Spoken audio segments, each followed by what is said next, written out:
Released report claiming that India has officially ended extreme poverty in the country. IMF की recently report आई है जिसके मुताबिक India से extreme level poverty बिल्कुल खत्म हो चुकी है। जबकि पाकिस्तान की अगर बात करें तो पाकिस्तान में लोग आटे की लाइन में लग के जान देते नजर आ रहे हैं। देखें, सोवरेनिटी किसी भी जो मुल्क की है वो उसका अपना हक है, जबरदस्त। वो अपना डिफेंस मजबूत बनाए। ये तो इंडिया की लॉबी थी। अच्छा, तो उन्होंने अपनी गुर्बत खत्म करके पाकिस्तान में कन्वर्ट कर दी। यूएस रिलेशंस और फिर उसमें जो हमने देखा कि उनके दरमियान बहुत सारी डील्स, बहुत सारे एग्रीमेंट्स हुए हैं। इंडिया हमारे से बहुत आगे चले गया, हर लिहाज से बहुत आगे है। हम बजाय उनसे कंपटीशन करने के हम बिल्कुल जीरो पे आ गए हैं। अवाम को उसके हाल पे हम मरने के लिए छोड़ दे। आप इंडिया से कंपेयर कर रहे हैं सर, हमारा कंपैरिजन बनता ही नहीं है बेसिकली। लेकिन मुझे इस वतन से मोहब्बत है, मैं इसलिए बात कर रहा हूँ, इसको डिफेंड कर रहा हूँ। रात के अंधेरे में उनका मोदी भी आता है इधर, आज भी अभी भी आया। नवाज शरीफ के दौर में आया नहीं? आपको नहीं पता? हाँ, वो तो आए थे, वो रात के अंधेरे में, वो तो सबके सामने आए थे ना। नहीं, वीजा था उनके पास। तो प्राइम मिनिस्टर हैं और नहीं, प्राइम मिनिस्टर इनविटेशन होता है तो फिर वीजा नहीं होगा। वीजा तो लाजमी होता है। ये कौन सी लॉजिक है कि वीजे के बगैर किसी भी मुल्क में एंटर हो जाए? जिसमें उसने ये बोला है कि भारत ने एक्सट्रीम पॉवर्टी खत्म कर दी। जो बहुत ज्यादा गरीबी होती थी, एक्सट्रीम पॉवर्टी, वो भारत ने बिल्कुल खत्म कर दी है। क्या हम जंग की सूरत हाल में उनके साथ है इस टाइम? इंडिया से हम बहुत पीछे हैं। हम 50 साल और तरक्की कर लें ना तो इंडिया के बराबर हम नहीं जा सकते। और बोला है कि प्रधानमंत्री मोदी जी की पॉलिसीज ऐसी रही हैं, पॉलिसी का डायरेक्शन ऐसा रहा है, और सिर्फ पॉलिसी का डायरेक्शन नहीं, उसका जो फॉलो अप है, उस पर जो काम हुआ है वो इतना जबरदस्त हुआ है पिछले 10 सालों में कि एक्सट्रीम पॉवर्टी भारत से एकदम गायब हो गई। स्टेबिलिटी, इतनी स्ट्रॉन्ग गवर्नमेंट और इतने बड़े बड़े प्रोजेक्ट्स आ रहे हैं, और इकोनॉमी देखिए उनकी कहां पर है। वो कह रहे हैं 3 इयर्स के बाद हम 3rd लार्जेस्ट बन जाएंगे। सही बात। वो कहां पे चले गए, हम किधर रह गए?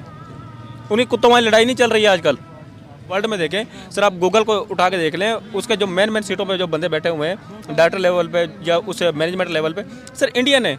नमस्कार दोस्तों, जब भी पाकिस्तान की टीम क्रिकेट खेलने T20 सीरीज़ या ओडीआई सीरीज़ जब भी आती भारत खेलने के लिए, तब वो जब क्रिकेट खेल के या सीरीज़ खेल के जब भी वापस जाती पाकिस्तान टीम पाकिस्तान में, तब उन खिलाड़ियों को पाकिस्तान के जो ग्रेटेस्ट प्लेयर है वसीम अकरम, शोएब अख्तर, शाहिद अफरीदी, इनको मीडिया में पूछा जाता है कि आपको कैसा लगा भारत, कैसा एक्सपीरियंस था आपको? तो 1-2 शब्दों में वही बोल देते कि मतलब भारत जैसे मैंने गरीब कंट्री अभी तक देखा नहीं। जब भी हम जाते हैं तो ऐसा लगता है कौन से गरीब कंट्री में आ गए। तब ये पाकिस्तान के जो पूर्व क्रिकेटर है ऐसे बात कहते थे। लेकिन अभी की स्थिति में भारत नरेंद्र मोदी जी के गवर्नमेंट के अंडर कहाँ से कहाँ चला गया। मतलब गरीबी नाम की चीज़ तो दिखती नहीं, लेकिन गरीबी है लेकिन दिखती नहीं। हर कोई प्रोडक्ट बाय करता है, सेल करता है, मतलब हर कोई अपने दम पे आज 40-50 हज़ार का मोबाइल यूज़ करता है। हर इंडियन के पास ज़्यादा से ज़्यादा OnePlus, आईफोन तो आज के इंडिया में आज के ज़माने में इतना नॉर्मल हो गया कि कोई भी ले सकता है। मतलब इतनी फैसिलिटीज़ बढ़ गई है, मतलब जीडीपी तो ग्रोथ हो रही है। इसके ऊपर पाकिस्तान की मीडिया जम के तारीफ़ करे और थोड़ा सा बुराई भी करे। चलिए कि पाकिस्तान मीडिया क्या कहता है इसके ऊपर सुनते हैं। मैं मिलता हूँ आपको वीडियो के एंड में। इंडिया की अगर बात करें, अभी IMF की रिपोर्ट आई है कि एक्सट्रीम लेवल पॉवर्टी जो गुर्बत है वो इंडिया से ख़त्म हो चुकी है। इसके ऊपर क्या कहना चाहेंगे? वहाँ पे गुर्बत ख़त्म हो रही है या ख़त्म हो चुकी है एक्सट्रीम लेवल, यहाँ पे बढ़ती जा रही है? देखो जी, वो ये तो इंडिया की लॉबी थी। अच्छा, तो उन्होंने अपनी गुर्बत खत्म करके पाकिस्तान में कन्वर्ट कर दी। ये कैसे? मैं वो बताता हूँ, लॉजिक बताता हूँ आपको। उसकी मैं लॉजिक बताता हूँ। उसमें नवाज शरीफ औरों का सरे फहरस्त हाथ है। ठीक है, क्योंकि वो अंदरले खाने ना, ये सब एक हैं। नहीं, ये आपकी बात नहीं समझ लगी। आपने बोला कि उन्होंने अपनी वो करके साजिश करके गुर्बत इधर कन्वर्ट कर दिया है। तो हम साजिश करके वापस भेज देते हैं। वो कैसे भेज दे? हमारे पेट ही बहुत बड़े हैं सियासतदानों के। तो इसका मतलब हमारे सियासतदान गलत? हाँ जी, सियासतदानों की वजह से हुआ। रात के अंधेरे में उनका मोदी भी आता है इधर, आज भी अभी भी आया। नवाज शरीफ के दौर में आया नहीं? आपको नहीं पता? हाँ, वो तो आए थे, वो रात के अंधेरे में, वो तो सबके सामने आए थे ना। नहीं, वीजा था उनके पास। तो प्राइम मिनिस्टर हैं और नहीं, प्राइम मिनिस्टर इनविटेशन होता है तो फिर वीजा नहीं होगा। वीजा तो लाजमी होता है। ये कौन सी लॉजिक है कि वीजे के बगैर किसी भी मुल्क में एंटर हो जाओ? जबरदस्त। चले ठीक है, बताओ ना। उसके अंदर जंदाल आता रहा, नहीं आता रहा। ठीक है, नहीं, उनके आने से यानी वो यहाँ आते थे, पॉकेट में गुर्बत डाल के ले आते थे इधर आगे। वो सियासतदानों को दे देते थे। सियासतदान साथ नहीं रले हुए। आप बताएं ना। वो गुर्बत अपने साथ लेके आते थे। गुर्बत नहीं भाई मेरे, वो सारी मोनोपोली होती है उनकी। अच्छा। समझेगा नहीं। ठीक है। गुर्बत की तो बात मैं कर ही नहीं रहा। गुर्बत तो पाकिस्तान में ऑलरेडी इन्होंने बढ़ा दी है, मजीद बढ़ा दी है। इसका हल क्या है? कैसे इसका हम हल गुर्बत ये से है, निकलेंगे? कैसे हम आटे के पीछे लाइन लगते हुए हाँ जी, मरते ये जा रहे हैं लोग? जुल्म की इंतहा है। वो तो कह रहा था शहबाज शरीफ तो कह रहा था कि मैं आऊंगा, मैं अपने कपड़े बेच के तो गरीब आदमी को आटा सस्ता दिलाऊंगा। ये अच्छा आटा सस्ता दिला रहा है। कल फिर 10 रुपए पेट्रोल उसने महंगा कर दिया। फिर पेट्रोल महंगा किया नहीं। वो तो मरियम नवाज तो बड़ी बढ़ बढ़ के कहती थी 118 रुपए लीटर हो गया। अब नहीं उसे नजर आ रहा 280 रुपए लीटर हो गया, 282 रुपए लीटर हो गया। अब मरियम नवाज को उसने मुंह में टॉफियां डाली हुई हैं। बताओ ना, उसने जब सर्जरी करानी होती है मुल्क से बाहर भाग जाती है। इधर गरीब आदमी मर रहा है, वो कप सा हाथ में फड़ के तो लगी फिरती है हर तरफ। ठीक है। नहीं मतलब ये है कि ये तो हम किसी पे पर्सनल अटैक नहीं करेंगे, लेकिन ये देखेंगे बेहतरी कैसे आ सकती है और कैसे दूसरे कंट्रीज कैसे बेहतरी की तरफ जा रहे हैं। बांग्लादेश की बात कर लें आप, बांग्लादेश में कैसे बेहतरी इस सूरत में आ सकती है। मुल्क का कोई सिंसियर हो, मुल्क के साथ सिंसियर हो, वो मुल्क में ऐसे फार्मूले लाए कि जिससे वो महंगाई कम कर सके और एक्सपोर्ट और इंपोर्ट को तो खत्म कर देना। आप एक्सपोर्ट करें बाहर के मुल्क। लेकिन चाइना हमें ये करने नहीं देगा। एक्सपोर्ट हमारा बड़ा अच्छा दोस्त है। हम जितनी एक्सपोर्ट करेंगे ज़रे मुबादला उतना हमारे पास आएगा। तो सबको पता है, लेकिन चाइना करने नहीं देगा। इधर हर चीज जो सी नजर आ रही है, मोबाइल नजर आ रहे हैं। इसका मतलब है फिर हम गुलाम है ना। अमेरिका चाहेगा हम बैठ जाओ, हम बैठ गए। चाइना चाहेगा हम लेट गए तो हम लेट जाओ। तो फिर हम इंडिपेंडेंट तो ना हुए, आजाद मुल्क तो ना हुआ हमारा। ये सवाल, ये एक ऑथेंटिक सवाल है कि जब अमेरिका के कहने पे चलेंगे, चाइना के कहने पे चलेंगे, फिर आजादी किस चीज की? फिर कौन सी आजादी मुझे बताया ना। सऊदीया कह देगा भी रात के अंधेरे में आप लाइटें बंद कर दें, तो हम लाइटें बंद कर देते हैं। ये आजादी तो ना हुई।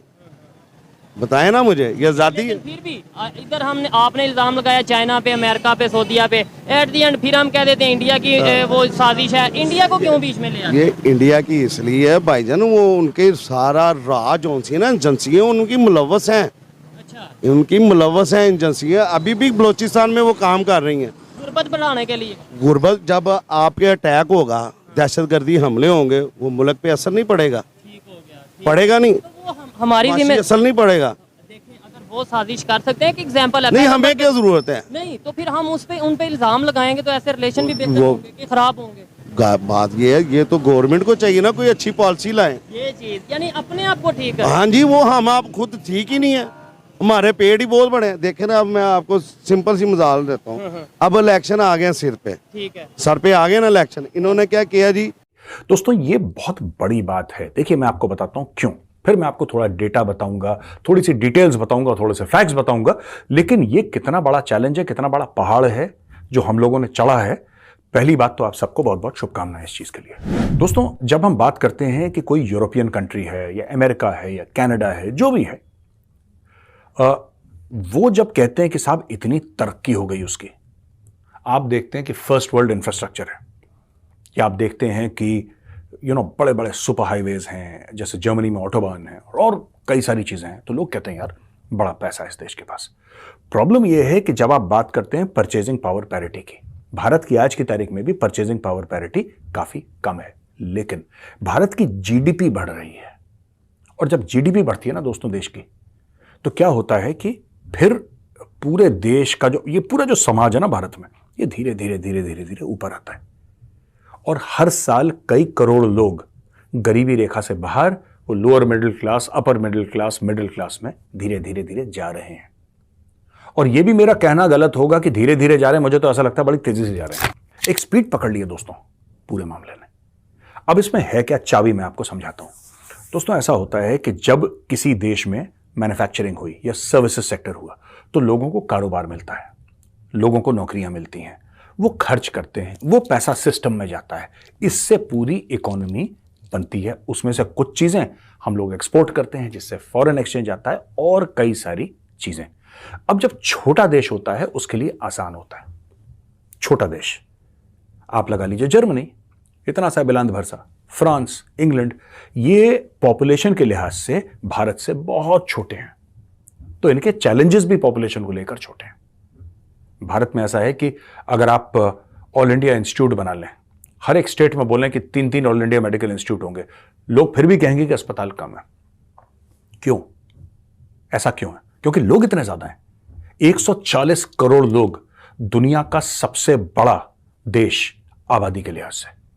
अब आप समझ लीजिए क्या चैलेंजेस होते हैं। सरकार ने करा है, this is nothing short of a miracle. मैं कोई यहां पे दोस्तों बीजेपी का गाना नहीं गा रहा है। यहां पे जो सच है, जो ब्रुकिंग्स इंस्टीट्यूट ने बोला है, मैं वो बात बता रहा हूं। जो अमेरिका के एक बड़े थिंक टैंक ने बोला है, बड़े रिस्पेक्टेड थिंक टैंक ने बोला है, मैं उसकी बात बता रहा हूं। किस तरीके से पूरी पब्लिक को आपने गरीबी से हटा दिया। 80 करोड़ लोगों को खाना खिलाया जा रहा है। 80 करोड़ लोगों को। कौन सा देश है 80 करोड़? भाई साहब 80 करोड़ यूरोप की और अमेरिका की मिला के पॉपुलेशन नहीं है जितना इंडिया में खाना खिलाया जा रहा है। 80 करोड़। सबको बोला कि फ्री वैक्सीन लगाएंगे, फ्री वैक्सीन लगाएंगे, जो नहीं अफोर्ड कर सकते।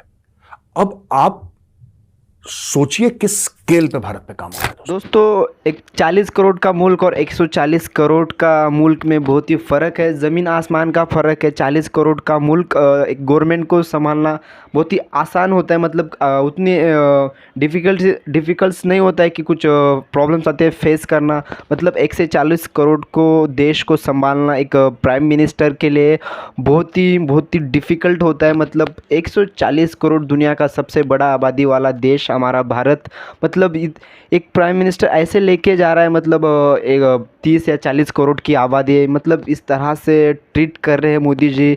हर किसी को लेके चल रहे, 80 करोड़ से ज़्यादा लोगों को खाना प्रोवाइड कर रहे हैं।